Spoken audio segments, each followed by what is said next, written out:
everyone. Ayan, since free day or free time ko today, this day ay, ang gagawin ko guys ay ipapasyal ko kayo sa isang napakagandang tourist spot dito sa Tarlac.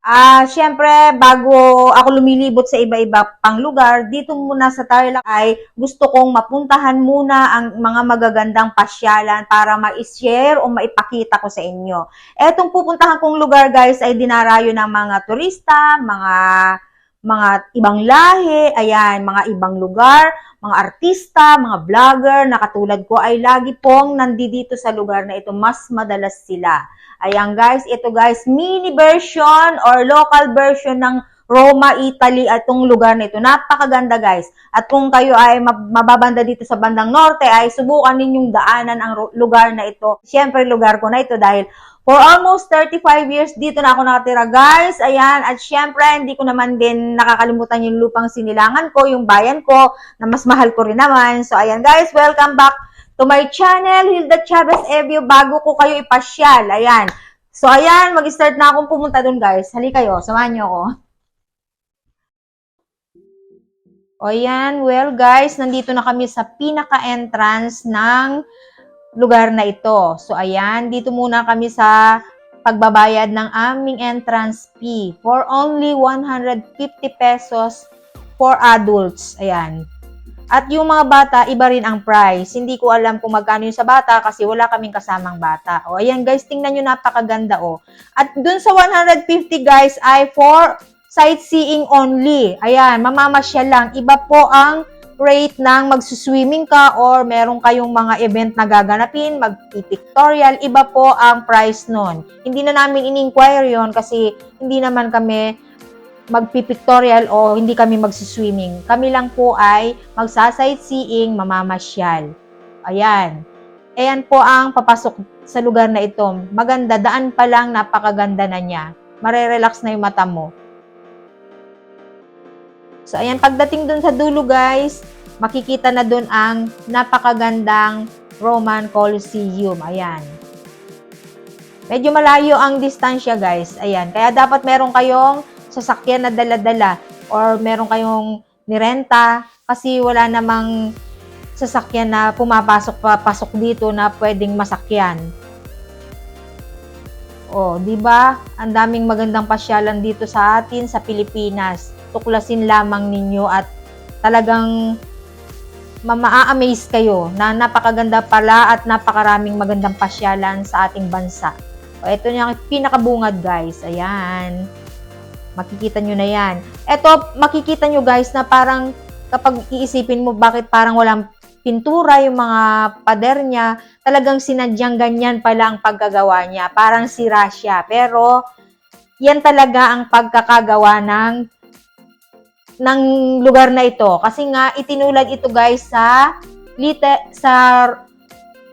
tinulad ito sa inspired ito guys ng ancient Roman culture and architecture. Ayan. It is also known as Little Rome, located sa Italy. Ayan. Ito yung local version dito sa Pilipinas. At yan ang pangalan niya guys ay Goshen. Ayan. Goshen Resort and Hotel. Located nga pala dito guys sa Barangay Lourdes, Banban, Tarlac. Ayan. Dito sa Banban, Tarlac, ayan. Madali lamang itong hanapin pagka galing kayo sa Manila.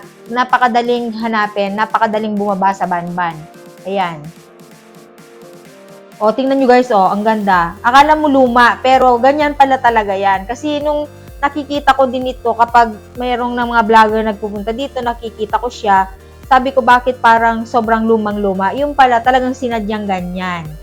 Ganyan talaga palang pagkagawa niya. Yan pala talaga ang ikakaganda niya. Ayan. Maraming pasyalan dito, guys. Ang gandang mag-picture taking. Ayan. Talaga yung mga malapit ng ikasal sa wedding nila, nagpo-photoshoot sila dito, guys. Ayan, nagpi-prenup sila. At maraming mga parties na ginaganap dito. Kung anong occasion meron kayo, ayan, pwedeng-pwede ditong ganapin. Ayan, di ka rin maliligaw kasi meron din silang mapa kung saan ka pupunta.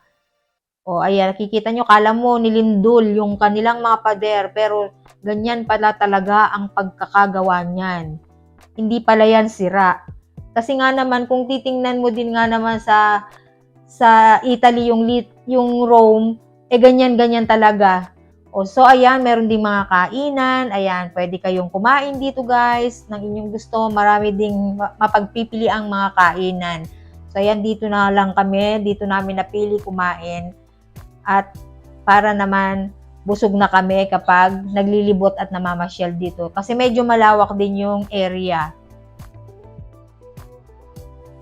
Mabubusog ka dito guys. Ang sarap ng pagkain nila dito at hindi lang naman isa ang kainan, marami din. May mga sa bawat gilid, may mga nagtitinda din. O ayan, pag titingnan mo guys, ang ganda-ganda talaga. Biruin mo kung dito ka talaga magpiprenup. O ayan, ganyan kaganda ang iyong background. Napakaganda talaga. Nung napuntahan ko nga, na-amaze din naman ako. May ganito pala dito, sabi ko. Kasi di naman ako talaga pumupunta dito. Ngayon na lang nung nag-vlog ako, doon ko na lang guys tinuklas-tuklas yung mga pasyalan na meron dito sa mga malalapit lang muna sa amin. Bago ako pupunta sa mga iba-ibang lugar or lilipad sa ibang bansa, ayan.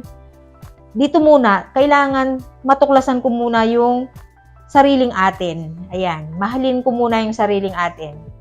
O, ayan na po ako at talagang paakyat na ako dito sa tore. O, bago po ang lahat, uupo muna ako at magpipiling magpipiling po ako, prinsesa. Ayan. O, so, dito ang hagdanan, marami namang daan. At ang maganda dito guys, akala mo walang tao, pero marami naman siyang tao, kaya lang kasi napakalawa, kaya feeling mo, ikaw lang yung tao. Hindi ko lang alam kung kapag holidays. Kasi pumunta kami dito guys, ordinary days. Kasi ayaw ko talaga yung namamasyal ako na crowded yung tao. Ganun ang nakasanayan ng family namin. Hindi kami lumalabas kapag may okasyon. Umiiwas talaga kami sa napakaraming tao. Ang nakasanayan namin, mamamasyal kami kung walang occasion. Ayan, mga ordinary days. Ayan, para feel na feel namin. O, dito naman to sa kabila. Kaliwat kanan ang hagdanan paakyat sa taas. O, di ba kung ikaw nga naman magdidibu o ikakasal, paakyat-akyat ka dito, ay bongga. O, di ba? Ayan, eto guys yung The Roman Colosseum nila. Ayan. Dito yan matatagpuan sa taas niya mismo. Ayan. Ayan, merong mga sign na hindi ko din naman alam kung anong mga sign ang mga nakalagay dito. O, ayan na sa center. Ayan, dito guys mismo yung dambana ni Yahweh. Ayan, Shrine of Yahweh. Ayan, o, tingnan mo guys, feel na feel ko, mag-isa lang ako dyan ha. Ang ganda talaga, na-amaze talaga ako dito. Subukan nyo guys, puntahan nyo to kasi pagdating nyo sa pinakataas niya, overlooking na yung palibot, napakaganda, daming bundok, relax na relax talaga yung mata mo dito. Tsaka napakatahimik, yun ang gusto ko dito, napakatahimik. O, di ba? O, napakalawak. O, ganyang kaganda guys ang Goshen Resort Hotel dito sa Tarlac, sa Banban. Ayan, try nyo pumunta. O yes, siyempre, nandito na rin kami, lilibutin namin lahat-lahat. Ayan, may swimming pool dito, ayan, may restaurant, at pwede ka rin mag-stay ng ilang araw dahil hotel din naman, meron din namang hotel. Hindi ko lang guys alam kung magkano ang price kasi hindi naman na namin in-inquire. O, diba? Napakadaming swimming pool. Talagang mag-e-enjoy. At wala talagang tao guys, oh. Pero marami naman tao dun banda sa baba. Kasi dahil nga walang occasion today, ordinary day, kaya walang ganong tao. Pero sabi nila, kapag daw may mga holidays, yan, napupuno. O, di ba, yan. Pwede ka pang umakyat dito sa isa pang third floor yata ito. Ayan, third floor. Pagkagaling dun sa dambana ni Yahweh, may isa pang hagdanan na aakyat sa taas. O, ayan, talagang, ang dating niya talaga, room na room talaga.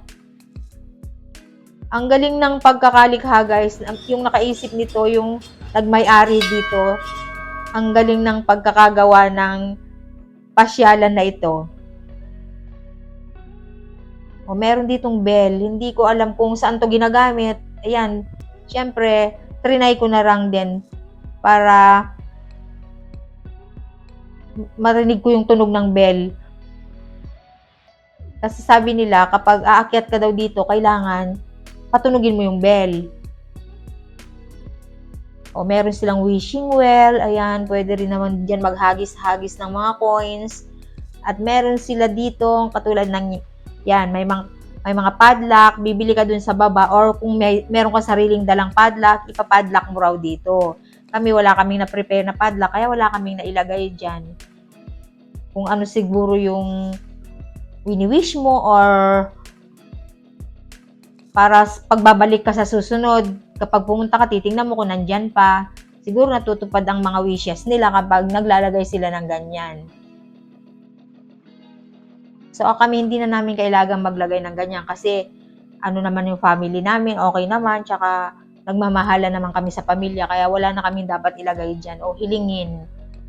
O, di ba guys, ayan o, iba na naman itong ano na to, location niya. Nilibot lang talaga namin isa-isa, iba-iba. Ang ganda-ganda talaga, biruin mo kung dito ka talaga magse-celebrate ng ano mo, special day mo, kung sakali man na gusto mo. Ang ganda, hindi ka magsisisi.